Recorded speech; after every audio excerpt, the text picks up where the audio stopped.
To use circle to search on POCO X8 Pro, first of all, you'll have to turn it on, and we got two methods. If you are using three buttons, you will have to click and hold the home button.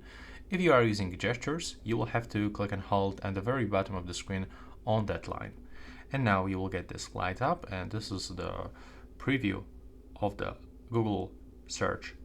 And now we have to mark anything that we are looking for. For example, I want to search for this wallpaper.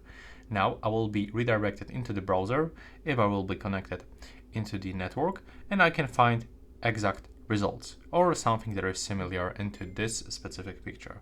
But also you can use the circle to search to some other things, like you can copy text that you cannot select.